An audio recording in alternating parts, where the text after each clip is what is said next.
कि जब पृथ्वी की संरचना किया जाए तो कुछ ऐसी जगह को सुरक्षित रख लिया जाए जहां पर किसी का कोई आधिपत्य नहीं हो, कोई आधिपत्य नहीं। देवता, दैत्य और परमात्मा, भगवान, प्रभु, किसी का उस पर आधिपत्य। ये बहुत बड़ी कहानी है मृतलोक की और उस व्यवस्था की। तो ये इस तरीके से इस चीज को बनाया गया। आज जिस जगह हम आप बैठे हुए हैं, जिस जगह हम आप बैठे हुए हैं, ये साधारण सी जगह नहीं है। यह हमारे 88,000 ऋषियों ने,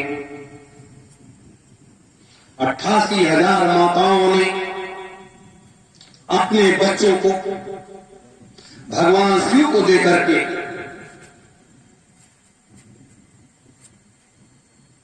के और नव सतयुग की स्थापना, संत राज्य की व्यवस्था के लिए भगवान शिव को दान स्वरूप दे दिया था। आज जब मैं देखता हूं यहां लोगों को बड़ी तकलीफ होती है।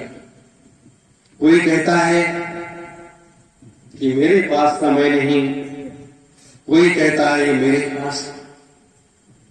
जिस परिवार के लिए ममता मोह होता है, होना चाहिए, क्योंकि हम गृहस्थ आश्रम में हैं, हमारी आप सबकी जिम्मेदारियां हैं।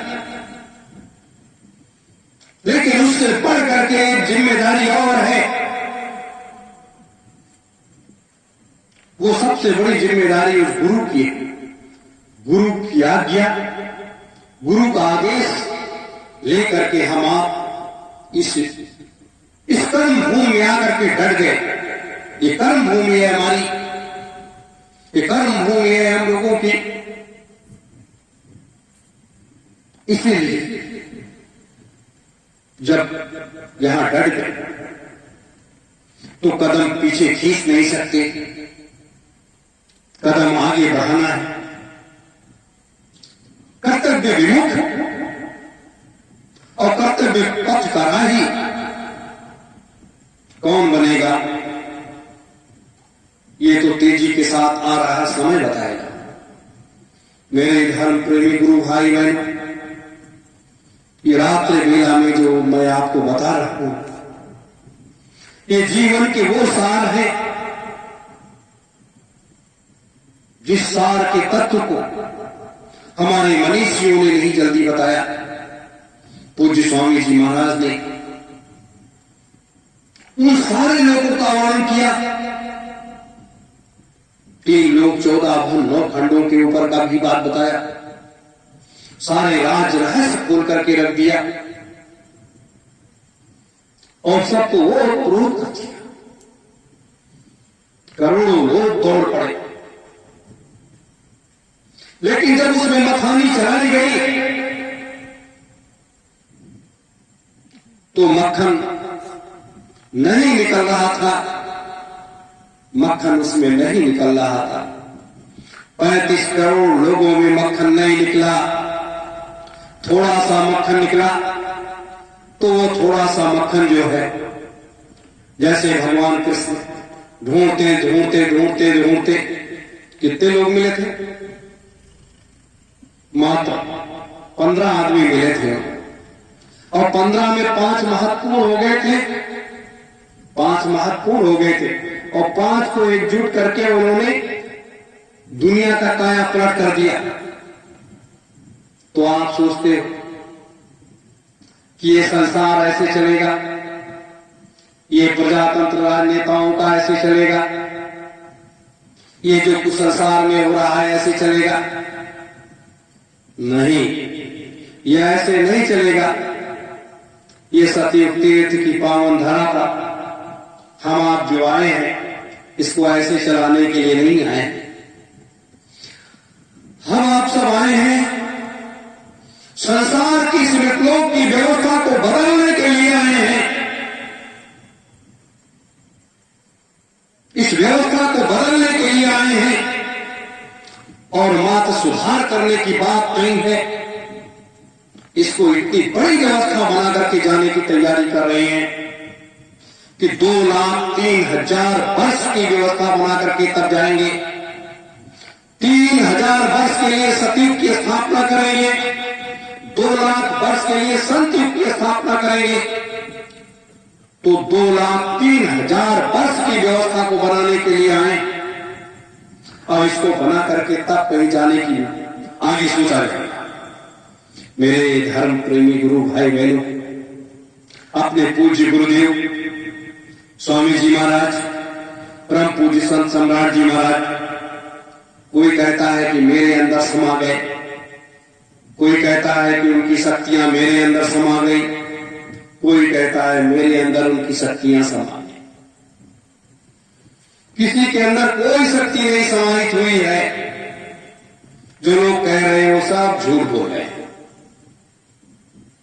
वो स्वयं सिद्ध आश्रम में, हिमालय की एक गुफा है, सिद्ध आश्रम और ज्ञानगंज 2 ऐसे स्थान हैं जहां हजारों महात्मा सतयुग, त्रेता, द्वापर और कलयुग, आदिकाल अनादिकाल के लोग आज भी वहां बैठे हुए। तो प्रभु स्वामी जी महाराज वो तो चले गए, सिद्धाश्रम में बैठ गए। उन 3,000 महात्माओं के सानिध्य में बैठ गए। शक्तियों की आवश्यकता थी क्योंकि 35 करोड़ लोगों में 1,000 लोग भी ऐसे निकल करके आए जिन्होंने कठोर साधना किया, भक्ति किया, और लोग जरूरत भरी साधन भजन किए, बस उसके आगे नहीं। मेरे धर्म प्रेमी गुरु भाई बहनों, इसीलिए इस बार मैंने कहा था कि आप एक ऐसा अमर संदेश सुनाऊंगा। कभी भी सतयुग में सिर्फ राजा हरिश्चंद्र जी को विश्वामित्र ने वो अमर संदेश सुनाया था। हरिश्चंद्र जी को जब उनका राजपाट वापस किया तो हरिश्चंद्र जी ने विश्वामित्र जी का चरण पकड़ लिया और कहा कि हे प्रभु, ये हमारे जीवन का कौन सा ऐसा पाप था जिसके लिए मुझे इतनी मुसीबतों से गुजरना पड़ा, और इतनी मुसीबतों से गुजरने के बाद हमारा सत्य नहीं डिगा और आप दोनों पलड़ों को बराबर संभाले रहे। तब विश्वामित्र ने कहा, हरिश्चंद्र, जीवन का एक ऐसा तत्व होता है, सार होता है, जिसको तुमको स्वयं देख लेना चाहिए था और वो तुम देख नहीं पाए, और तुम्हारे ही राज्य में, इस सतयुग के राज में कलयुग का एक अंश प्रवेश कर रहा था, और वो एक अंश को रोकने के लिए मैंने ये रणनीति, ये योजना बना करके और आपके साथ ऐसा किया। ये हमारा राजा अगर डिग गया, हमारे राज्य में अगर हमारे राजा के राज्य में ऐसी व्यवस्था हो गई, तो ये सन्यासी, ये महात्मा, ये अपने चेहरे को दिखाएगा कैसे? वो सन्यासी थे, वो महात्मा थे जिन्होंने अपने राजा को ऐसे पकड़ लिया, जकड़ लिया और उसको ऐसे आने का चला दिया, ऐसे रास्ते पर मोड़ दिया। इतनी बड़ी परीक्षा आज कोई दे सकता है? मथुरा आश्रम में उस घटना को होने के बाद लोग आश्रम पर कब्जा करने के लिए लड़ पड़े, मर मिटे, लूट घसोट किया और साधु बनकर के बैठ गए कि हम तो सबसे बड़े सन्यासी हैं, हम तो सबसे बड़े महात्मा हैं, आओ हमारे पास नाम दान ले लो, हमारे पास ज्ञान का अपार भंडार है, चले आओ। राजा हरिश्चंद्र नहीं बन पाए, स्वयं को बेच दिया, अपनी धर्म पत्नी को बेच दिया। अगर मैं एक सन्यासी के, अगर तुम सन्यासी थे, तुम्हारे अंदर महात्मा का भाव जाग उठा था, तो वैसे छोड़ करके चल देते, लेकिन ज्ञान की किसी खोज में निकल पड़ते। मेरे धर्म प्रेमी गुरु भाई बहनों, कोई उस नेता की गोद में बैठ गया, वो पापियों की गोद में, कोई किसी की गोद में बैठ गया, कोई किसी की गोद में बैठ गया। तो जब किसी पापी के पास जाओगे, उसका धन खाओगे, तो आपकी बुद्धि खराब हो जाएगी, आपका बुद्धि विवेक भ्रष्ट हो जाएगा। आप मात्र कथावाचक बन करके रह जाओगे, जैसे आज हमारे कथावाचक है, वो भी समाज के एक बहुत बड़े सुधारक है, उनकी निंदा मैं नहीं करता, वो समाज के एक अच्छे सुधारक है।